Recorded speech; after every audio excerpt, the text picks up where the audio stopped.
Welcome to Ill-Equipped History, where two best friends talk about history, even though we're not equipped to do so. I'm Morgan, your host for this evening, joined by my beautiful co-host Emileigh. Hey y'all. How are you doing? I'm well. I'm still hobbling a little bit, but you know what? I'm not zooming around on my scooter anymore, so I guess that's improvement, even though it's not near as much fun. I was about to say, zooming on your scooter sounds... Listen, I was fast as fuck, boy. I nearly flipped it a couple times.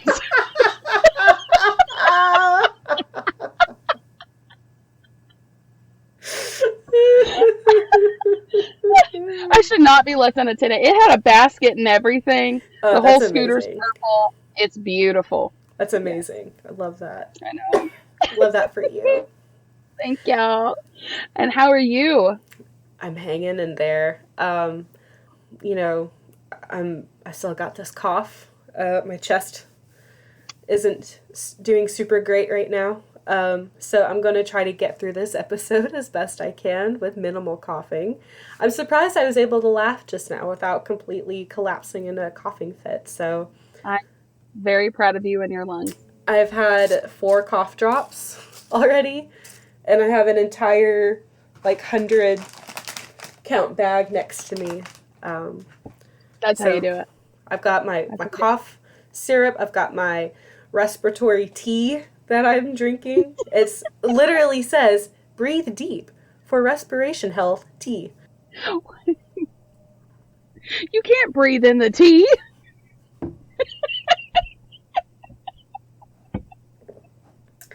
Emily's just going to make me choke on my tea, so I won't even have to worry about my lungs. That's why you shouldn't breathe it in. I'll just drown on my tea. So I apologize. It's okay. I was going to say, I'm sorry if I sound like... Yeah. I don't know what I sound like. Like I swallowed 4 frogs.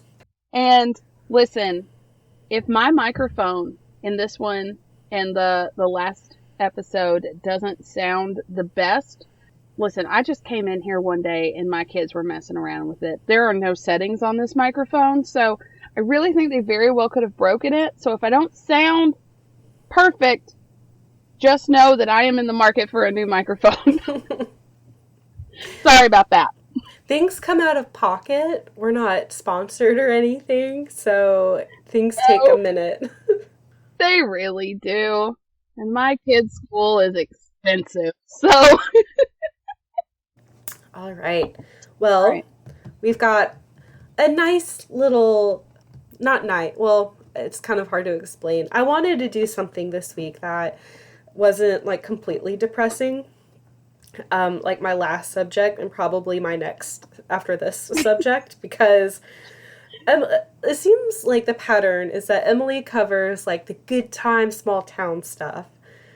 Yeah. And it's great. It's so fun to listen to. You really get to learn about these cool things. And then my episodes are agony and sadness and depression and death and horribleness. And which is so funny because out of the two of us, I feel like you are the bright sunshine on a cloudy day of the two of us. And I get a little hungry and I'm going to rip someone's head off. So I don't understand how this happened. I don't either. But thank you for that. I appreciate it. You are the sunshine in my life, Morgan. You're the clouds to my sunshine. I'm just kidding. Someone's got to be.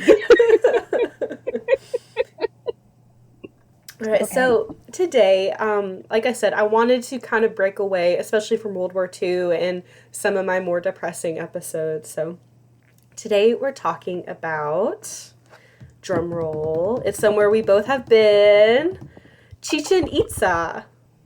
Yes, I have been to Chichén Itzá. Yeah.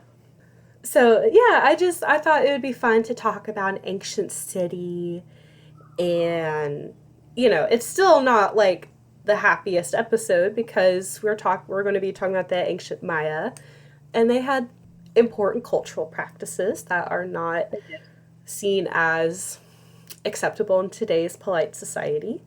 they would be frowned upon today. Yeah.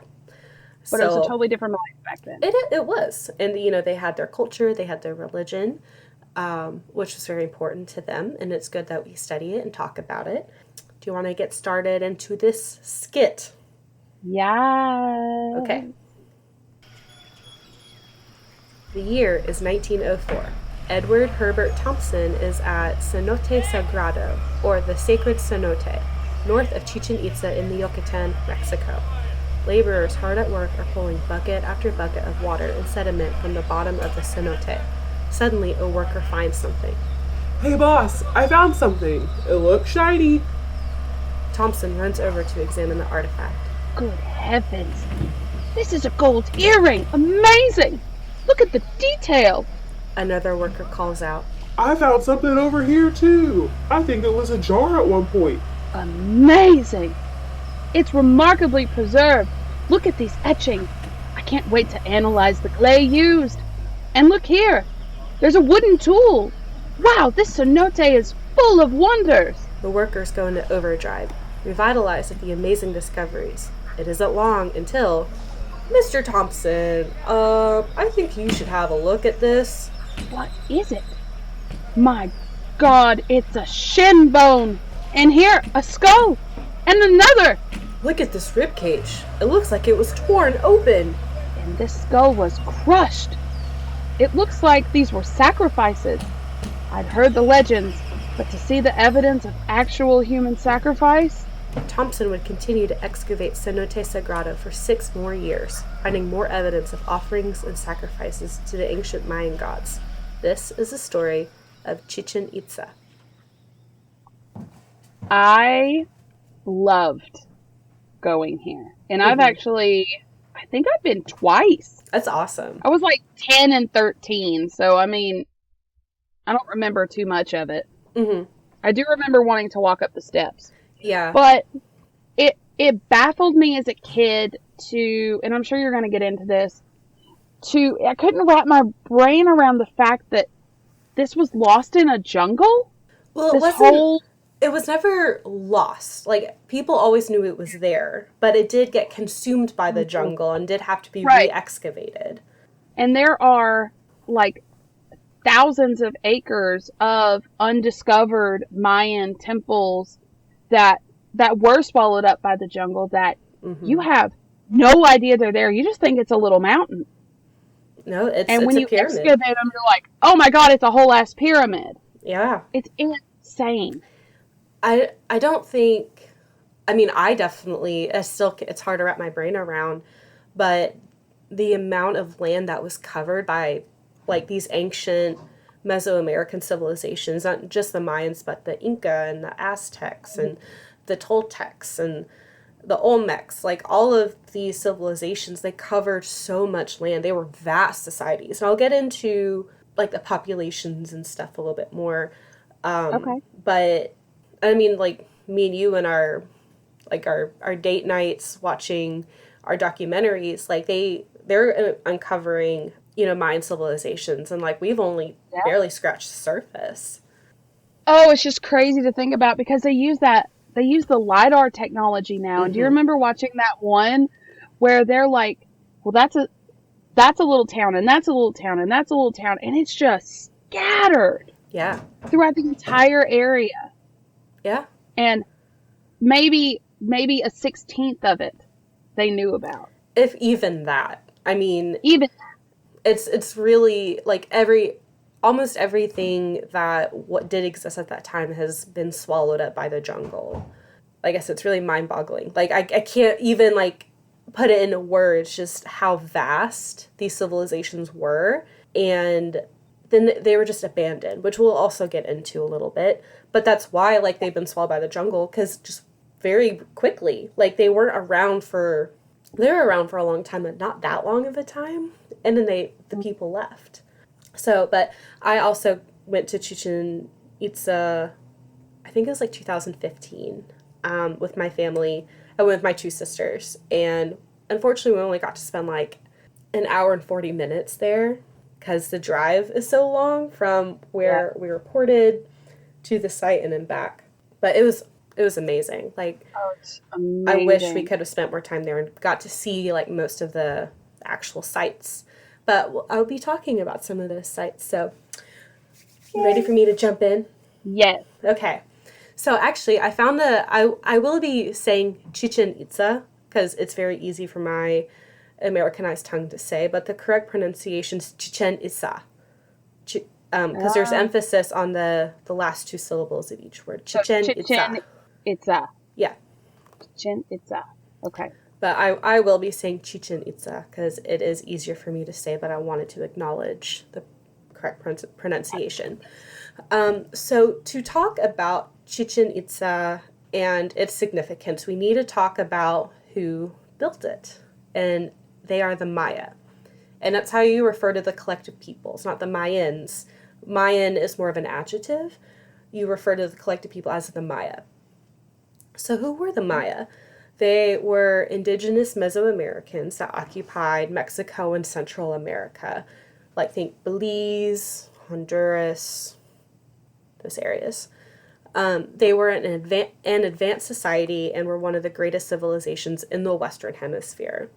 They had developed agriculture by around 1500 BCE, built amazing structures and cities. They had metalworking. They had their own writing system using hieroglyphs.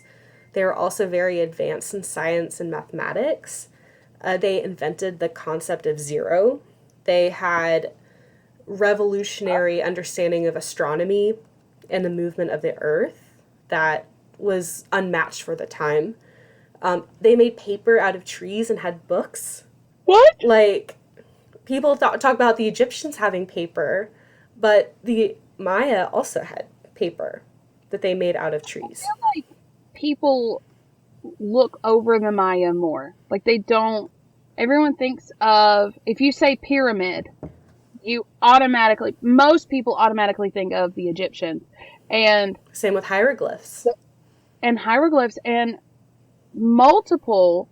That's actually my paranormal's coming out, but that's actually one of the arguments that like, well, aliens definitely had to. I'm not saying I believe this. I'm just saying a theory I've heard.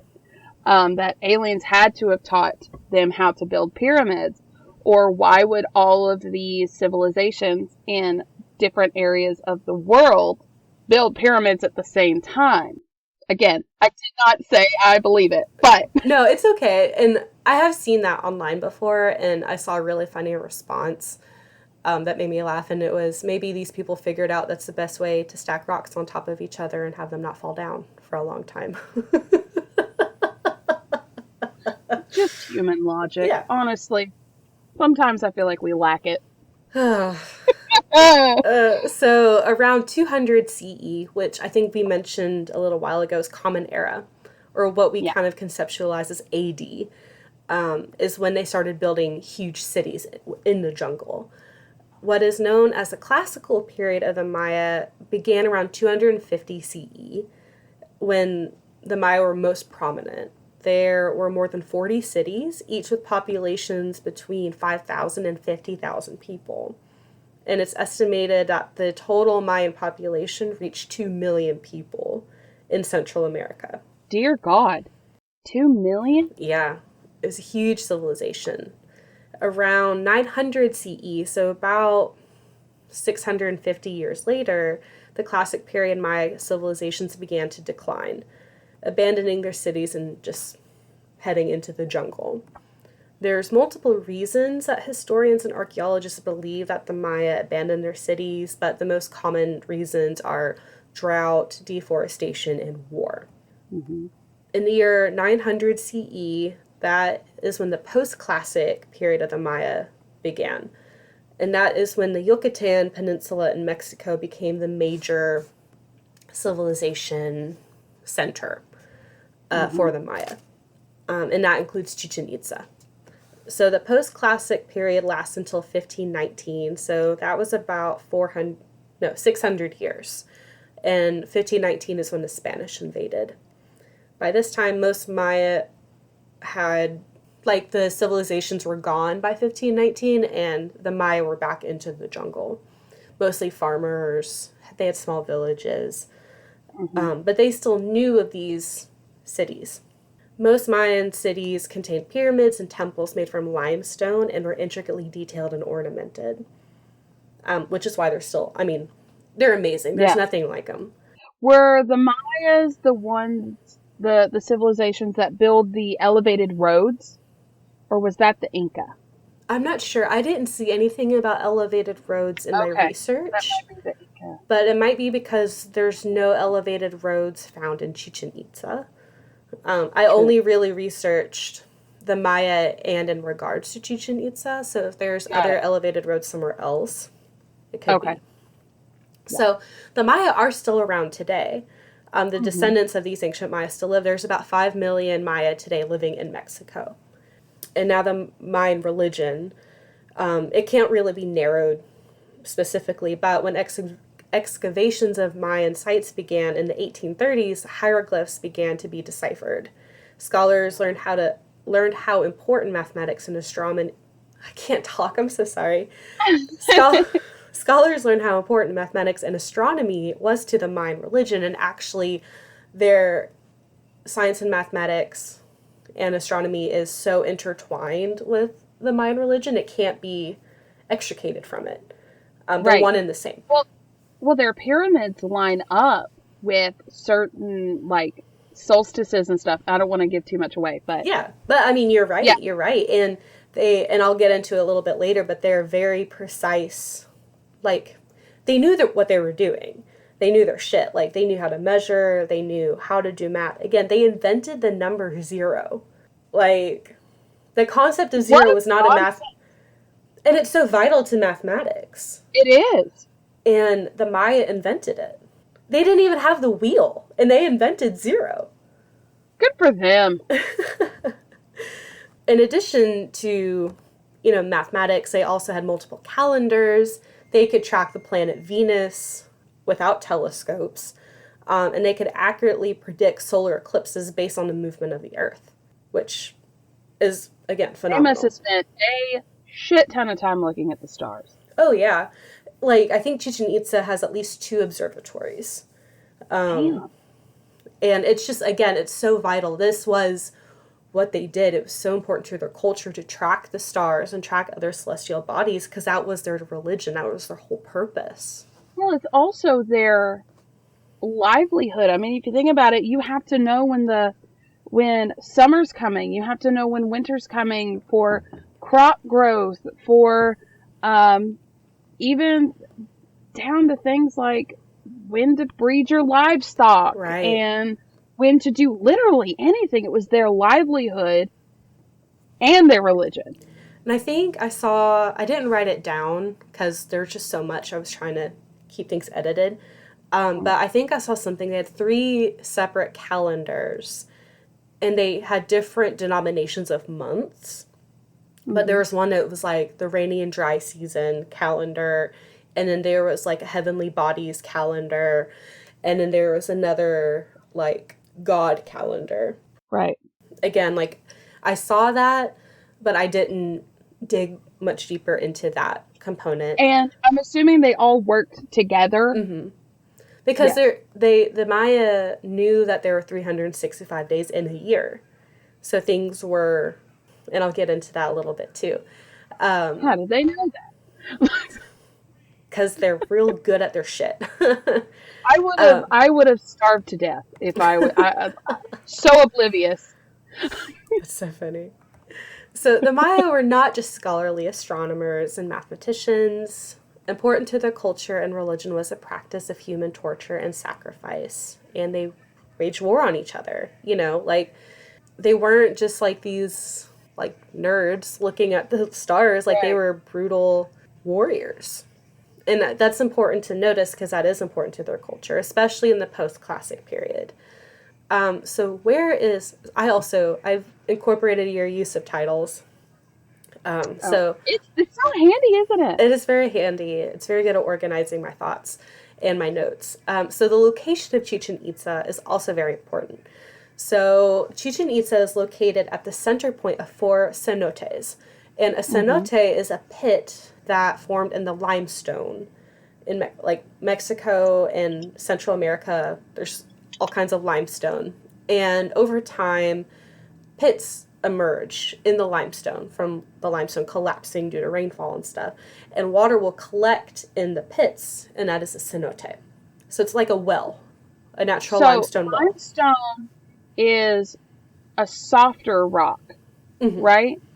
Yes. I always wondered why that area had so many cenotes when other parts of the world didn't, and I don't think I ever caught why, and I never Googled it. So thank you for telling me that. You're very welcome. So that makes total sense that it was limestone and just softer and would erode over time. And so I rewatched an Expedition Unknown episode that talks about the Maya. And there was an archaeologist on there that was talking about cenotes. And there are thousands across Mexico and Central America. And a lot of them are interconnected by tunnels, again, formed by those collapses. And I think she said there was like over 6,000 miles estimated of tunnels connecting all these cenotes. Where they were diving into those tunnels? Did you watch that episode? It was in the first season. Like, they went into a cenote, but I don't know if they were diving through the tunnels. But they did go to they went to Xibalba, which was the Mayan underworld. They went to that cenote. So fascinating and terrifying. Yes. And that's exactly why, like, they were so important. So the cenotes were considered very important for two reasons. One, most Mayan cities are not near any major sources of water. They're not near rivers, they're not near lakes. The cenotes were the main source of water for these civilizations.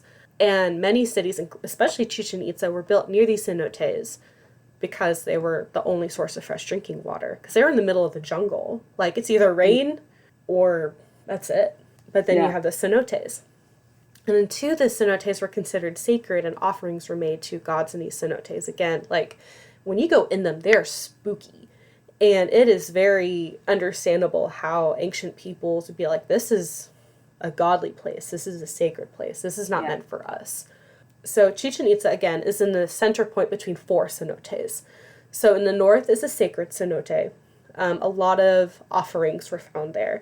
And another note, the Maya distinguished between holy cenotes that were used for offerings and sacrifices and drinking water cenotes. So they were different. So smart. Yes. I was literally going to ask that, like, didn't people get sick? No, because, like, they separated. Yes, because, especially in the sacred cenote, sacrifices were thrown into the water. That's what And they probably knew, like, oh, that's not good water to drink, so we're going to have a separate cenote that's just for drinking. So the north is a sacred cenote, or cenote sagrado. I did try to look up as many pronunciations as I could, so I'm sorry if I butcher any. In the east is Kanjium. In the south is Stolok. And in the west is Holtun. And Holtun was actually found not very long ago. In the Expedition Unknown episode, I found the main archaeologist. He's also in another documentary I watched. He's like foremost expert on Maya civilization. His name is Guillermo de Anda. And right before that episode of Expedition Unknown that aired in like 2015, they had just found the Holtun cenote like a few years prior. Wow. So it's still very new. And they did go diving in that one, I'm pretty sure. Cool. So for many years, archaeologists believe that Chichén Itzá was built, specifically El Castillo, which is the big pyramid in the middle of Chichén Itzá, was built aligned to celestial bodies. But an archaeologist named Guillermo de Anda, who I just mentioned, and his team discovered it was actually aligned with these four cenotes.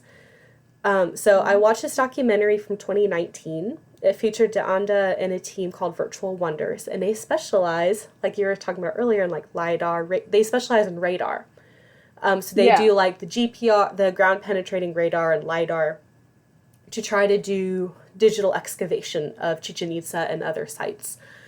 So de Anda discovered that the main pyramid of Chichén Itzá, which is El Castillo, which I'll talk about later, is not perfectly centered between the four cenotes.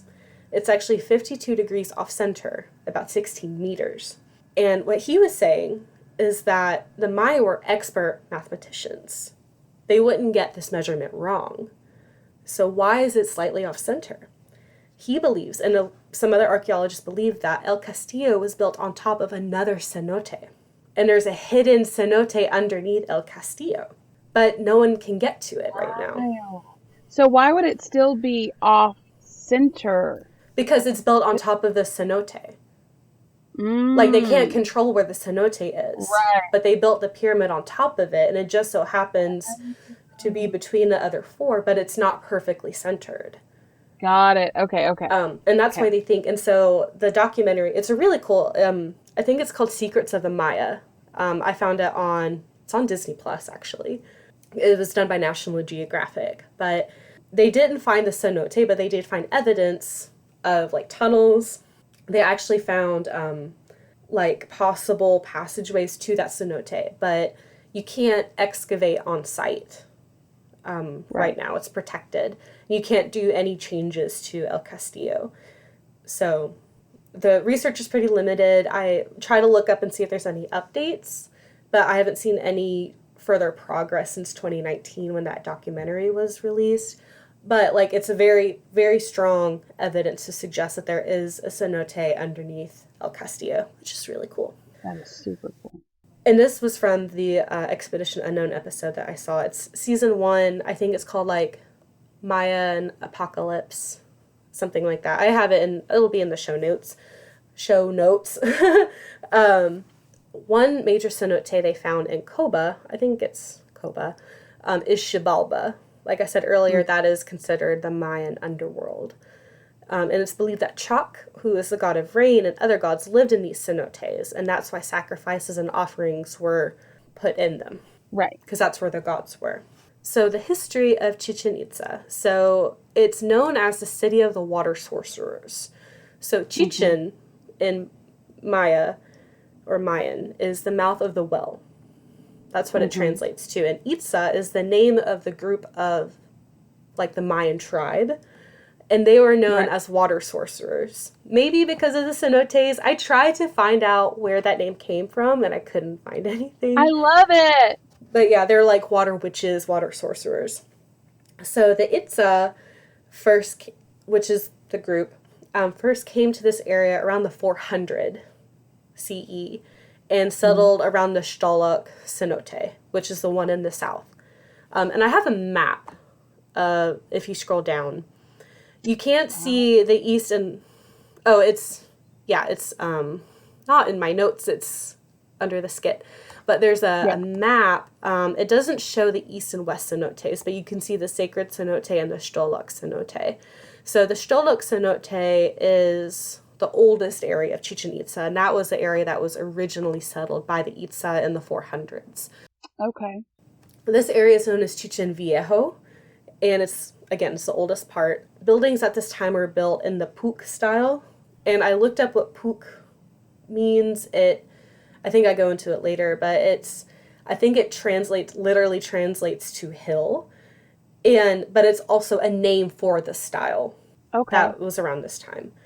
And that includes the ossuary or el osario, and I'll talk about some of these buildings later. The Temple of the Deer, the Caracol platform, and the Red House. Chichén Itzá was officially established around 550 CE. It covers 4 square miles in the Yucatan, Mexico, and was a major societal center with religious, military, and political significance. It was also a huge center for commerce in the area.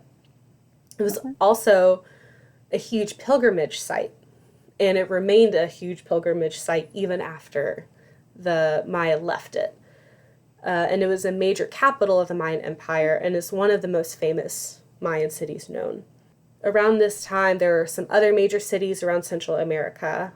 So this is before the Maya really settled in the Yucatan. They were still mostly around, like, Central America, so a little farther south. But the Itzá had gone up north to settle Chichén Itzá. Mm-hmm. So around this time, other major cities around Central America include Tikal, Copan, Coringua, Palenque, and Piedras Negras. And they were also major cultural centers that emphasized the arts and sciences. Around 850 CE, Chichén Itzá and these other cities were mysteriously abandoned. Eventually, the Maya settled in modern-day Mexico, specifically the Yucatan Peninsula. The Itzá people returned to Chichén Itzá.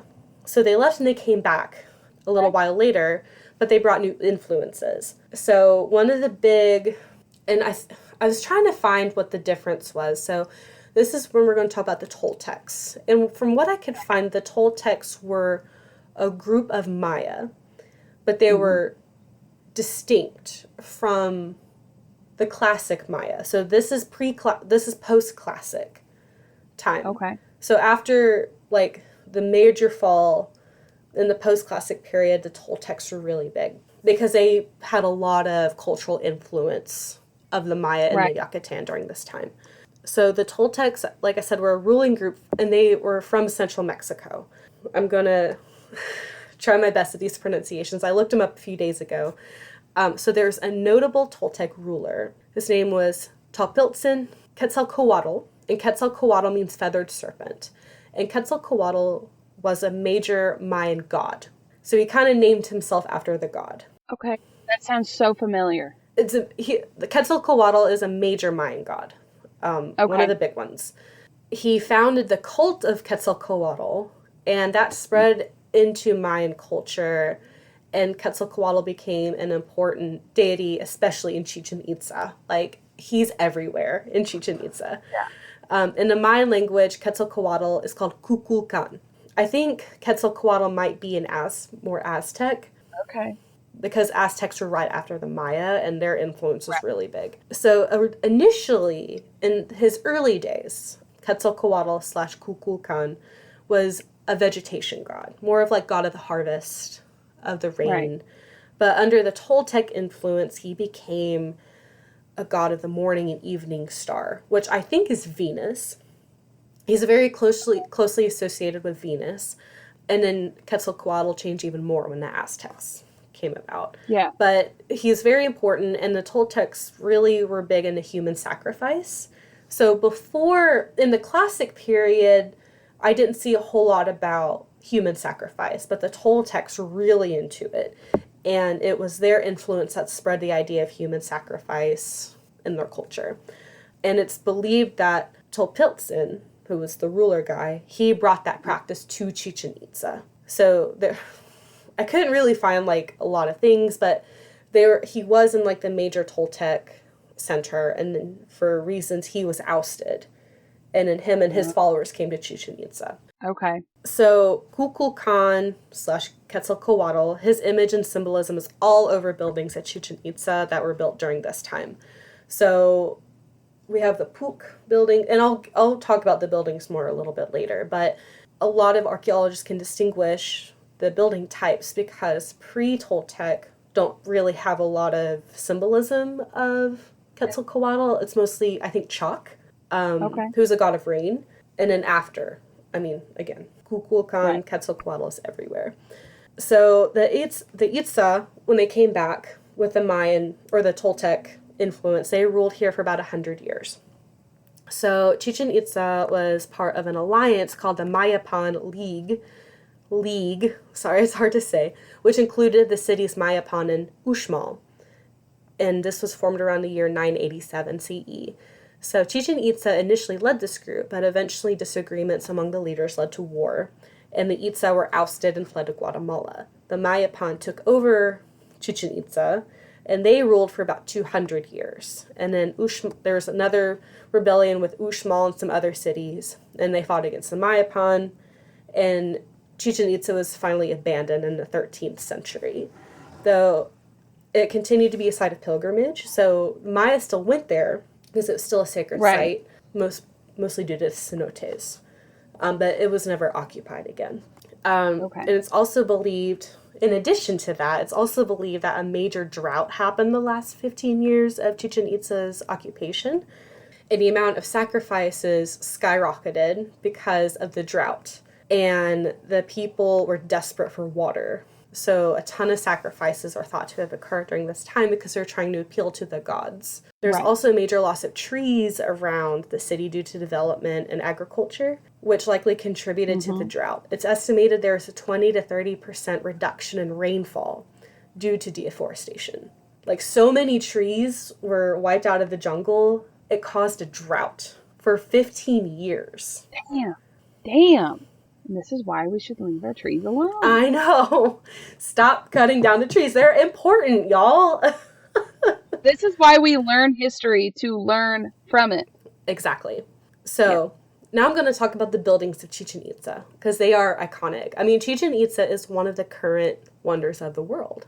So there's two major architectural styles around Chichén Itzá. So the first is from the classic era, and it's in the Puk tradition. And this is between 600 and 900 CE. So we have El Osario, which is Tomb of the High Priest, or the ossuary. So it's a pyramid and observatory. It's built above an enormous cave that was used to deposit offerings like jade, crystals, and shells. All of these were found in the cave. And this is mentioned in a documentary I watched. A lot of people thought that El Osario was built after El Castillo, which is the big main pyramid, because it looks like it. But it was found out that El Osario is older. So El Castillo was built after El Osario. Where is El Osario? It's also the ossuary. Do you see like where the parking lot is? Yeah. That's That's the ossuary, or El Osario. So the ossuary is older than El Castillo. Yes. Okay. Yeah, everything in the south is older. This is the original part. And then the northern part was built in the second occupation of Chichén Itzá. And I'll post a picture of the map to our social media so you can follow along with what we're saying.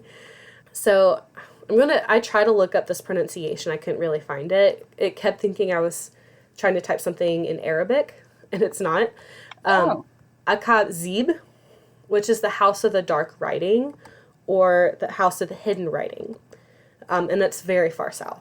So it's called... Sounds spooky. It is spooky. It's called this because it's full of glyphs that no one can translate. And there's a bunch of red handprints that no one knows why they're there. That's spooky. Yeah, super spooky. Then we have the Caracol platform. And Caracol means snail.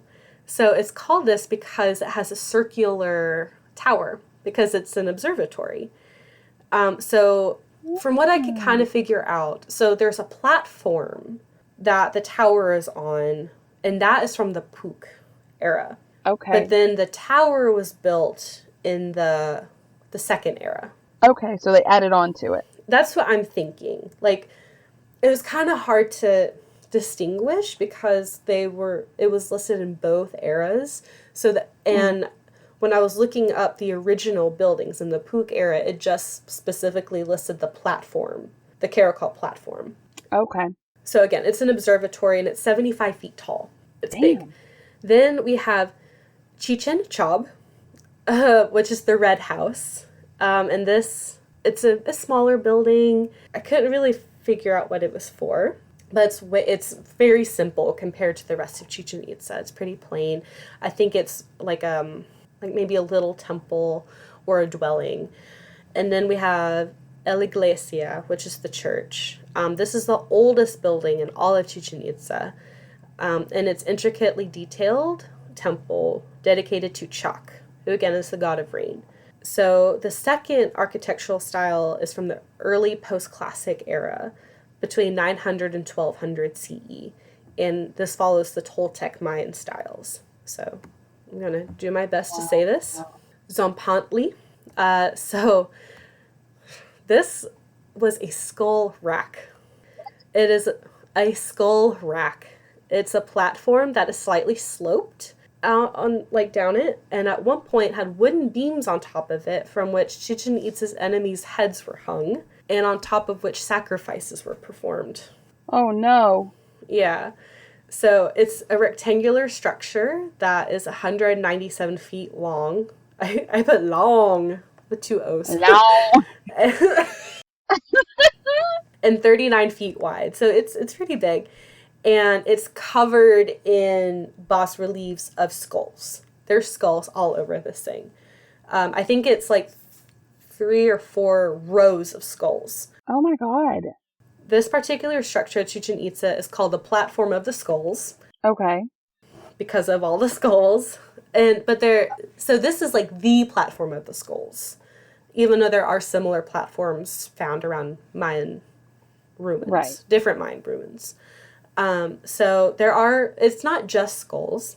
Other carvings on this platform include depictions of the skull rack, human sacrifice, eagles eating human hearts, and skeleton warriors. Oh, skeleton warriors? Skeleton warriors, yeah. And eagles eating human hearts was also really big, a common depiction I saw looking at the different carvings of these buildings. Saying that, the next is the platform of the eagles and jaguars. So there are eagles and jaguars carved into the structure, grasping and devouring human hearts. And I read why it's depicted this way, and it's more of a representation of the warriors. Like, the eagles and jaguars are warriors, and they're eating these human hearts to fight for the gods, is what I saw. Oh. And it also depicts the movement of the sun across the sky and has carvings of Quetzalcoatl on it, too. Then we have the Temple of Venus, and that was used for ceremonies and dances that has depictions of Venus, represented by a knot of years. I tried to see what this knot looked like, but I could not find a clear picture of it. Huh. My brain goes to a Celtic knot, but I know that doesn't make sense because this is not a Celtic area. Right. But that's all I can think of. Then we have the Temple of the Warriors. So the Temple of the Warriors contains platforms and a temple that is 40 feet high and 133 feet wide. The central temple depicts engravings of warriors, eagles, and jaguars devouring human hearts. Again, it's like a symbolism thing about them becoming holy. Right. I'm going to do my best to pronounce this. Tlachtitlanautia. I looked it up and I forgot. Tlachtitlanautia. I did my best, I'm sorry. So this person is a god associated with the setting of the sun at dusk, specifically. And also, on the Temple of the Warriors, there's a chalk mule. A chalk mule it's kind of a common statue. No one really knows what it's for, and I couldn't find anything that had to do with the god chalk. Right. It was given this name in like the 1800s. But a chalk mule is a statue that depicts a reclining figure with its head facing forward and a bowl on its stomach. So it looks like it's laying down and it's looking at you. If you look up Temple of the Warriors, it might be one of the first things that you see, or chalk mule. And it's thought to represent slain warriors carrying offerings and were often associated with sacrificial sites. So it's likely that there were sacrifices performed at the Temple of the Warriors. So the Temple of the Warriors also consists of 4 other platforms, and on the south and west side of the temple are 200 circular and square columns known as the Temple of the Thousand Columns, and contains the tomb of the chalk mule that I just talked about. The Temple of the Thousand Columns, there's not 1,000 columns, it's about 200 that they can find. The 1,000 just symbolizes a great quantity. Right. So they're circular and square columns. The square columns represent Toltec warriors. I cannot find out what the circular columns represent. I tried to find it, but maybe all of the or something. maybe it depicted a battle of some kind. I'm not sure. Right. All of the columns supported a roof or a frieze, which is like an ornamental band around a building, but it supported some kind of roof or decorative structure at some point. Right. So next, do you have any questions before I move on? No, I'm just fascinated. There's so much. So next is the ball court. So there's a ball court at Chichén Itzá, and the game is, I'm going to do my best to pronounce this, Tlachtli.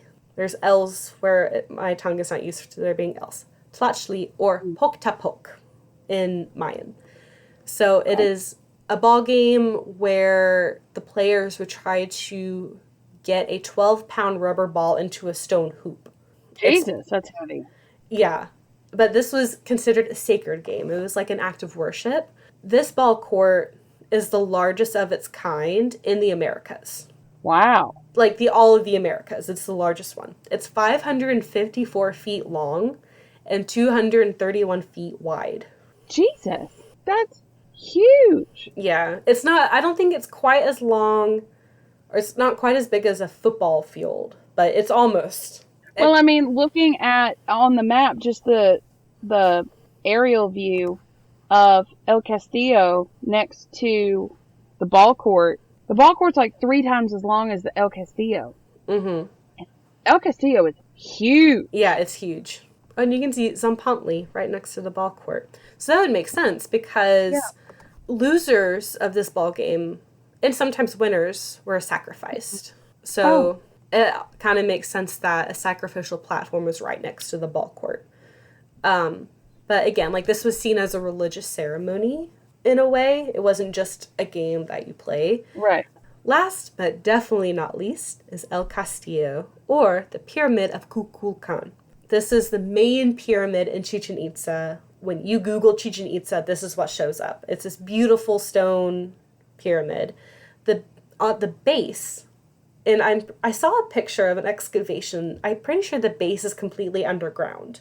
The base is a platform that is 182 feet wide and 78 feet tall. And it's underground? Mm-hmm. The pyramid is an additional 79 feet tall. Holy shit. Yeah.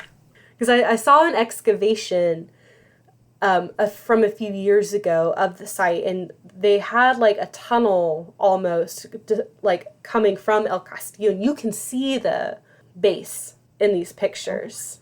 And you can see the lime, like, because these structures are built out of limestone as well. Right. And you can see it, and it just like goes on the entire way. It's really amazing to see. Insane. So on each of the 4 sides of the pyramid, there are staircases with 91 steps each, with the final step being accessible on all 4 sides, totaling 365 steps in the entire pyramid, one for each day of the year. Gosh. The entire pyramid is a calendar. During the spring and fall equinox, a shadow is cast on the stairs that make it look like Kukulkan is descending the pyramid on the north staircase, which is the main entrance. And I have a picture of it. If you scroll down. So cool. It's so cool. You have to look at it. So if you look at this picture, you see on the left side of the picture, you see the serpent heads emerging on the left. And that represents Kukulkan. And you see like the wavy body ascending the pyramid. Yeah. And as the day goes, like the shape moves. And it looks like Kukulkan is descending from the heavens. Oh, that is so cool. It's very cool. Don't people still gather there every year to see it happen? I'm sure. I think they do. I mean, I can't imagine missing that if like you're in the area. Oh my God. Because it only happens twice a year. Yeah. Oh, that's so cool. I mean, guys, it literally looks like a snake going down the side of this pyramid. Mm-hmm. I'll also upload a picture of that to our social media so you can see. I can't upload every single picture that I saw because it would be insane. There'd be so many pictures, but I will link there. I have one really great source. It's the Chichén Itzá website.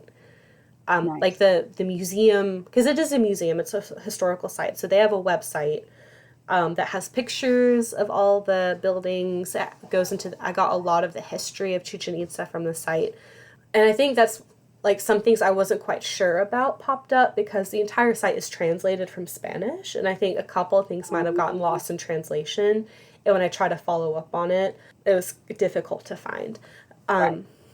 So lastly, the legacy of Chichén Itzá. Because, again, it was abandoned. And by the time the Spanish invaded in the 1500s, no one lived there anymore. But it still remained an important pilgrimage site and cultural site. So excavation of Chichén Itzá began in 1841.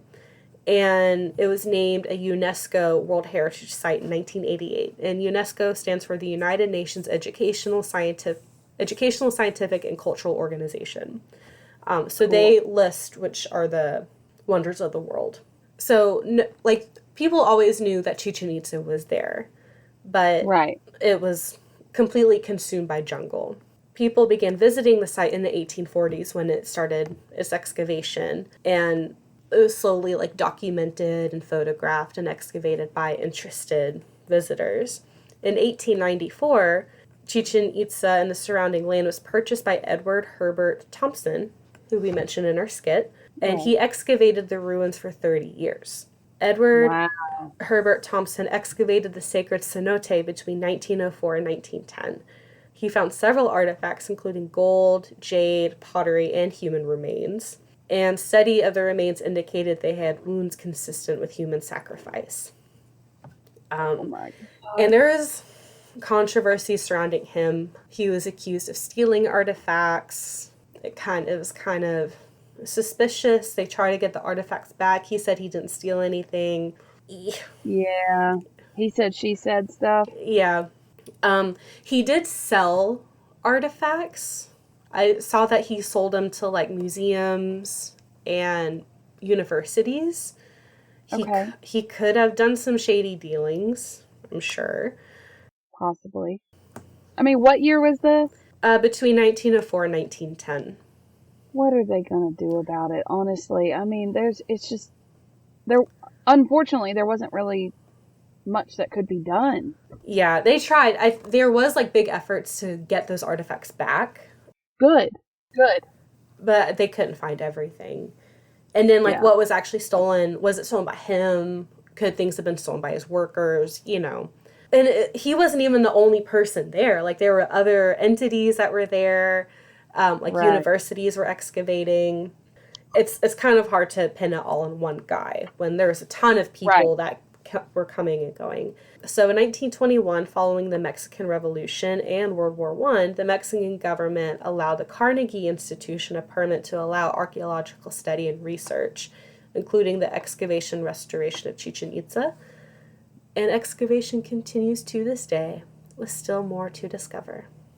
There's always more to discover. Yeah. I love that. It's fascinating that people can spend their entire lives digging up on one site and never run out of things to find. Yeah. I mean, and that's kind of, so Guillermo de Anda, he was in two things that I saw.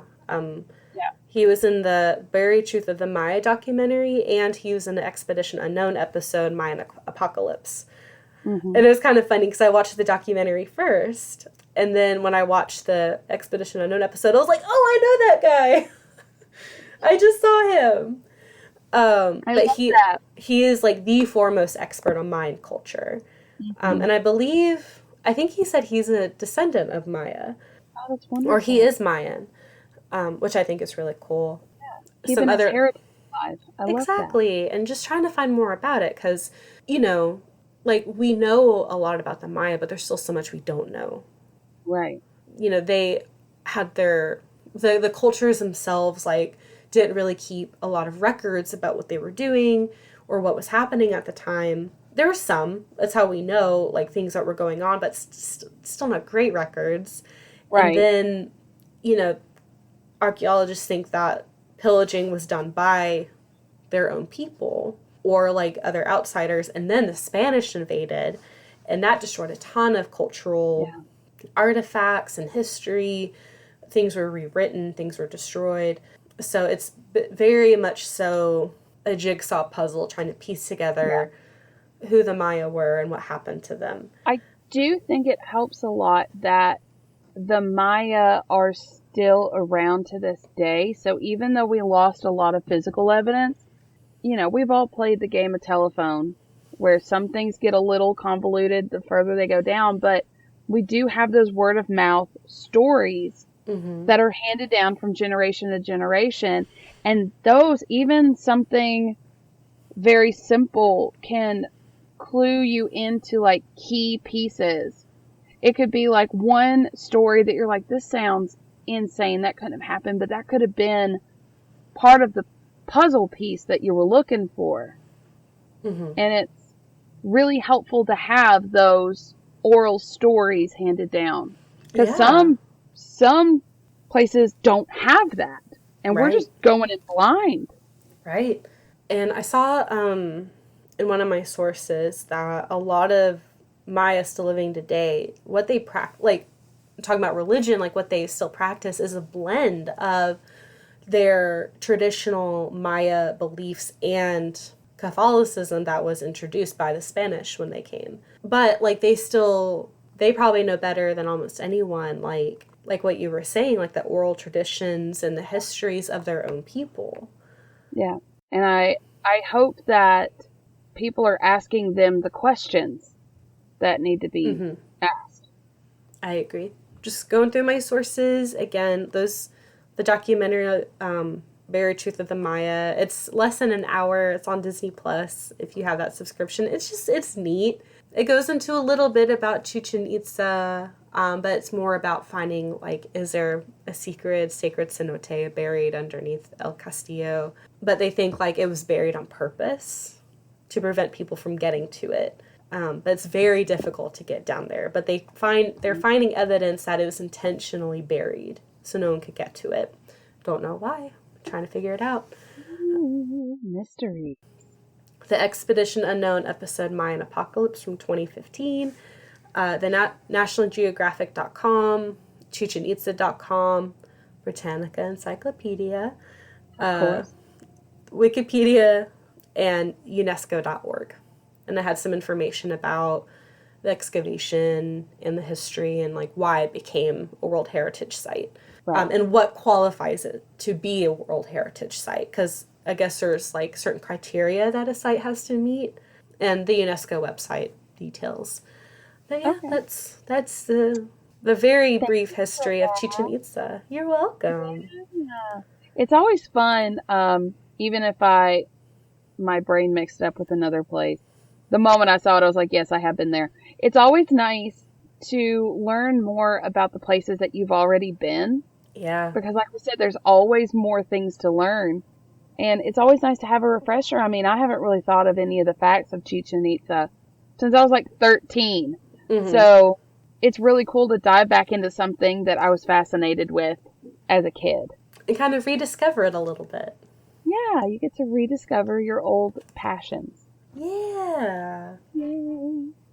See, I was a history nerd even as a kid, guys. So. Mm-hmm. My brother and I were running around this place looking like, oh my God! It's so cool. It's so old! It really is. No, like we had a tour guide that he was also a descendant of the Maya, and he was telling us, about like on the ride there, he was telling us about like the history of Mexico and the history of Chichén Itzá, and then we did like an hour tour of just a couple of the ruins. I think we talked about El Castillo, the ball court. I don't really remember what else. I think he talked about a couple other platforms, but I have an auditory processing disorder, and it was hard to hear him with all the other people because surrounding Chichén Itzá are vendors, people trying to sell you things, and they're just yelling constantly. Trying to get your attention so you can buy things, which, I mean, you got to make a living. I bought so much stuff while I was there. When you can't hear very well, it's very distracting, and you're like, I'm trying to listen. But I went with my sisters, and one of my sisters, who's now an archaeologist, was super excited, and my other sister, who's not an archaeologist, not quite as excited. Is that the standard? One sister archaeologist, one not archaeologist.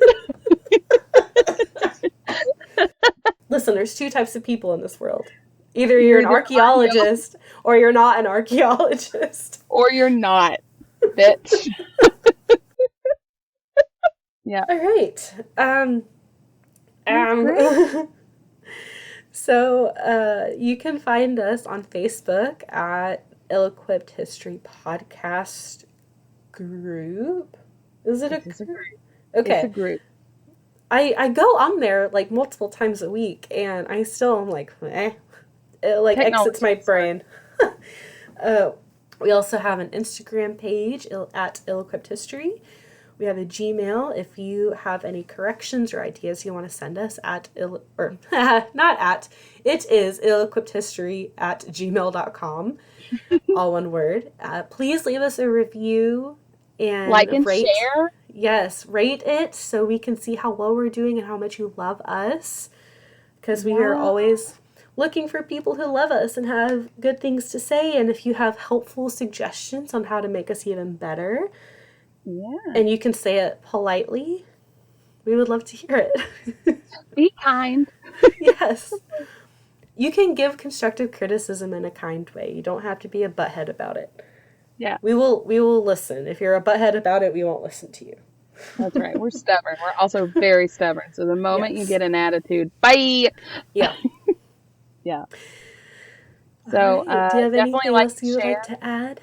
Don't wing boats, and don't steal artifacts out of cenotes. And don't do drugs. Don't do drugs. No meth for you, please. But you can drink beer if you are of age. Please. All right, I'm going to go die now. Thanks you. Okay. Okay, bye. Okay, bye.